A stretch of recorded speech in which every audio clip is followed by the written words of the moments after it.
আল্লাহ রাব্বুল আলামিন বলছেন, ইমানদার, নিষ্ঠাবান, চরিত্রবান, দেশপ্রেমিক ব্যক্তিরা যখন রাষ্ট্র ক্ষমতায় আসবে, তারা 4 শ্রেণীর কর্মসূচি নিবে, 4 ধরনের কর্মসূচি হাতে নেবে।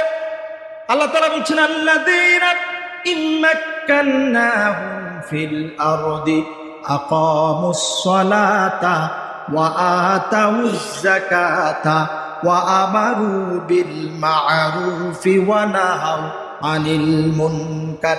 আল্লাহ তাআলা বলছেন, আমার ইমানদার ব্যক্তিরা, সজ্জন, চরিত্রবান, নিষ্ঠবান ব্যক্তিরা যখন রাষ্ট্র ক্ষমতায় আসবে, তারা সর্বপ্রথম যে দায়িত্ব পালন করবে সেটা হলো নামাজ প্রতিষ্ঠা করবে। সুবহানাল্লাহ। বাংলাদেশের 18 কোটি মানুষের ভিতরে নামাজ প্রতিষ্ঠা করবে।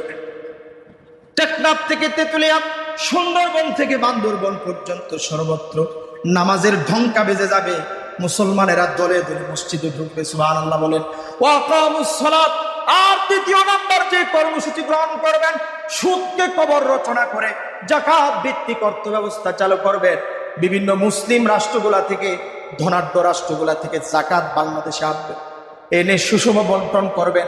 দারিদ্র সীমার নিচে যারা মানুষ রয়েছে তাদেরকে যাকাত দিয়ে সমৃদ্ধ করবেন। তাদের ঘরে অভাব থাকবে না, দরিদ্র থাকবে না, বাংলাদেশ সুন্দর হয়ে যাবে, আর সুদ আপনি খুঁজে পাবেন না। এরপরে 3 নাম্বার যে কর্মসূচি, সেটা হলো সৎ কাজের আদেশ দিন, অসৎ কাজে বাধা প্রদান করবেন। সন্ত্রাসী, চাঁদাবাজি, টেন্ডারবাজি খুঁজে পাবেন না, শক্ত হাতে দমন করা হবে। আল্লাহ সুবহানাহু ওয়া তাআলা আমাদেরকে এই ধরনের একটি রাষ্ট্র, একটি যাকাত ভিত্তিক রাষ্ট্র আমাদেরকে দেখার তৌফিক দান করুন। সকলে বলে আমিন। ওয়া আখিরু দাওয়ানা আলহামদুলিল্লাহি রাব্বিল আলামিন। আসসালামু আলাইকুম ওয়া রাহমাতুল্লাহি ওয়া বারাকাতুহু।